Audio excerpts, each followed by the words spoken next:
Okay, I want to talk about kind of a toxic perspective that people can have, which is the whole follow your bliss. It's all love and light. Because you shouldn't always follow your bliss. Sometimes there's things where they feel blissful, but they aren't good for you. For example, say like eating a whole pint of ice cream might feel really blissful, but is it what's best for you? Also, maybe watching a bunch of shows and binging shows after a long day of work, that could be blissful, but again, is that really what's beneficial for you? And the whole follow your bliss is just a rebranding of Aleister Crowley's do what thou wilt, which is not the best concept, because as humans you have to have a certain level of discernment, or you don't have to, but you should have a certain level of discernment for your thoughts, words, and actions and what you're feeding. You shouldn't just be unconsciously going off what your emotions or your subconscious thoughts are telling you that you want. That's what animals do. Animals have an instinct and they react. And as human beings, we have a higher level of consciousness to where we can discern, we can choose different, we have free will. So that whole do what thou wilt keeps you in that animalistic mindset of just, I'm gonna react to my instincts. I'm gonna do what feels good, which again may not always be what's best for you. Sometimes what feels bad is what's best for you, like working out. Working out in the moment can feel not so fun, not the best, but overall is good for you long term. Same with, like, I don't know, pushing yourself to do anything, learn a new skill, run a marathon. You go through challenges, but you push through those challenges and it creates a better situation in the long run. Short term, there's not a good payoff, but long term, you can see that payoff. Versus when you act on your instinct, short term, there's a payoff, but long term, there's not really a payoff there. It's kind of a decline.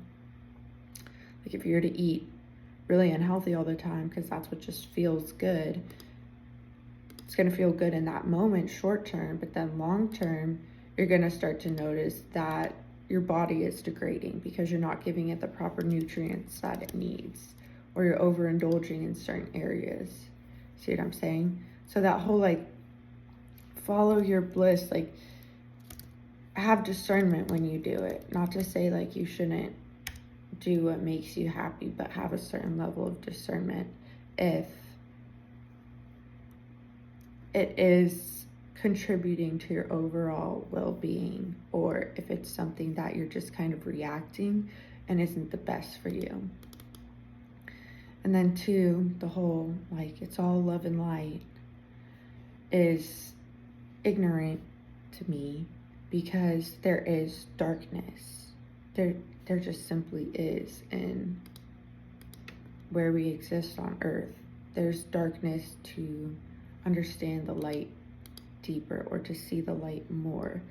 So to just be like, oh, avoidant of the darkness, that's not correct.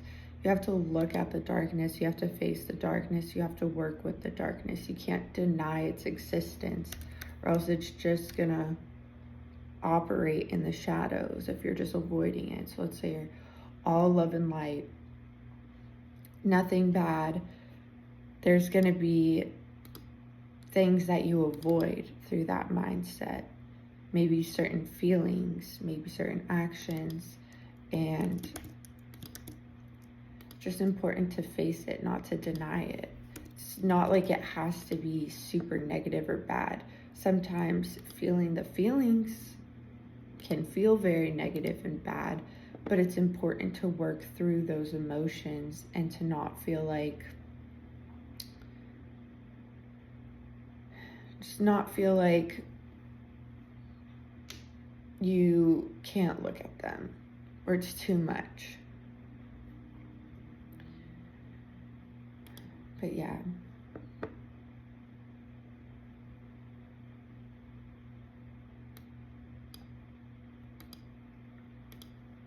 Don't deny the darkness. Don't just do what thou wilt. Follow your bliss.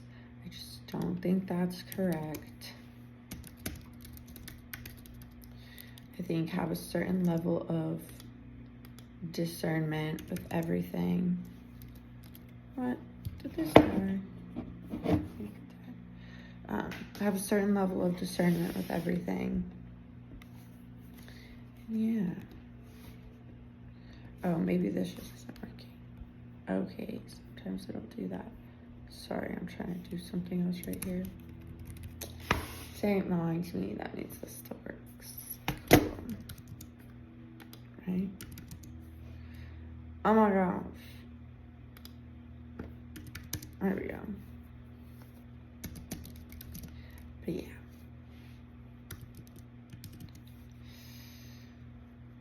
I think it's important to incorporate the darkness and to look at it and to face it and to understand it versus try and make everything feel good. Everything shouldn't feel good. Sometimes you go through feeling bad, if that makes sense. Sometimes it feels bad. And you just have to deal with feeling bad. I don't think feeling bad is a bad thing. Yes, everyone would love to feel like all love and light at the end of the day. But again, that's denying a certain level of reality. And sometimes we go through difficult things. Sometimes we're sad. Sometimes we get angry. And it's important to not deny those emotions and those feelings, but to just work with them and look at them and be like, okay, why am I feeling this way? It's only negative with how you interpret it and how you respond and react to it. We're the ones that give it that power to be super heavy and bad.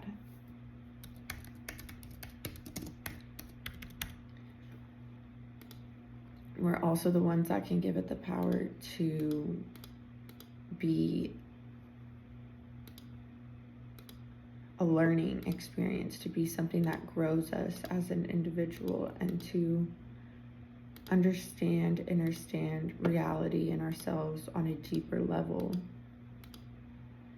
So I just don't think avoiding it is the answer. I don't think we need to be all love and light, and you need to get to a point where you never feel stressed and you're never angry and you never feel bad.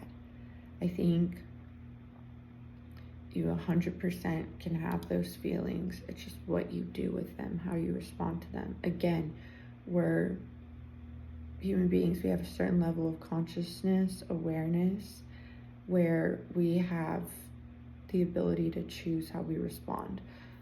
I like to think of it as like with an animal, there's a trigger and then a response. They just boom. Versus with human beings, it's trigger, response, and we have this in between, which is like, that's where we have authority to choose to be different. We don't have to just respond and react. We can choose differently. We can look at ourselves and be like, is this what I want to do? Versus just boom, respond and reacting. Sometimes we just respond and react to certain things, but that's where, when you start to learn more about yourself and take time to develop, like, just being conscious in your day-to-day, you can see where you're responding and reacting, and you can see certain patterns and you can choose differently. So maybe sometimes you'll have like a trigger and a response, but then as long as you look at it, evaluate it, and learn and grow, you won't always have that trigger and response. Like, let's say that you know, as a kid, a dog bit you. So now every time you see a dog, you get fearful and you respond in a certain way. If you can create consciousness behind that response and reaction, then in the future when you see a dog, you can work with that and you can choose differently. So maybe initially you're going to trigger a response, but bringing that awareness behind it, you can start to choose differently when you see dogs and try and integrate a different response or a different reaction. So yeah. Okay. I think that's all I really want to say on that. That's that on that, as I say. Other than that, I hope you have a great rest of your day today, as you may.